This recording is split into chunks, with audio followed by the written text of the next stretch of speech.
Türkmenistan'da pile mevsiminde büdjet işgärlerinin zähmetinden peýdalanylýar. Şu ýylky pile mevsiminde de büdjet işgärlerinin zähmet güýjünden peýdalanylýar diýip 5 aprelde Azatlyk radiosu bilen atlandyrylmazlyk şertinde gurrundaş bolan Daşowuzly dinleýijimiz habar berdi. Tödümüziň başynda maglumat üçin aýdylsa Türkmenistanyň döwlet medeniýetini 9 fevralda peýda bolan habarda ýurtda döwlet başlygyny tarapyndan 2018-nji ýylda 2030 tonna pile öndürmek plan boşnamasynyň kararlaşdyrylanyny habar berilýär.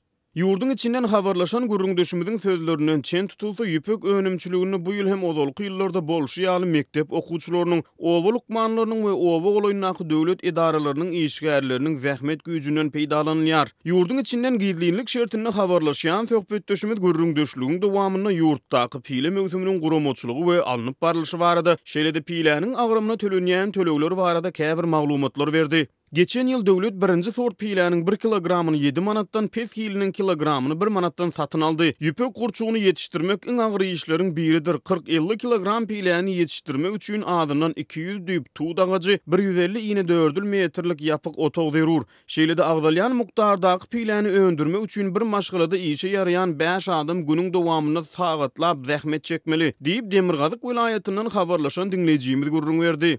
Pile önümçiligine işçileriň işçiň gatnaşýanyny göz öňünde tutan söhbetdeşimiz öz ýaşaýan ýerine işçileriň sanynyň köpdigini belledi. Şol bir wagtyň özünde gurrundaşymyz welaýatda pile önümçiligine zerur bolan tut agaçlarynyň ýetmezçilik edýänligine ünsü çekdi. Türkmenistanyň ýüpekçilikde zerur bolan tut agaçlarynyň ýetmezçilik edýänligi baradaky gurrunlar ýyldan ýyla gaýtalanýar.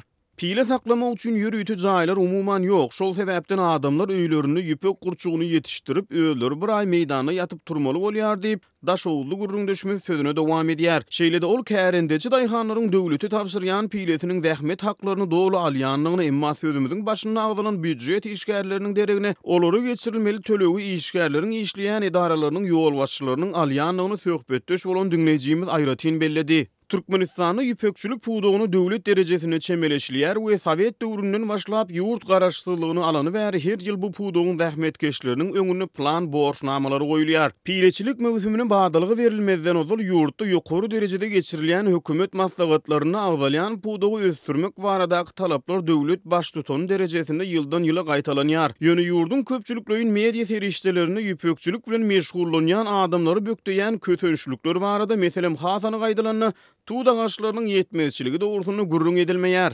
Jemgyýeti öwrenjileriň aýtmaklaryna görä Türkmenistanyň halk arasynda pile ırskal döwletiň nişany hökmünde de garalýar.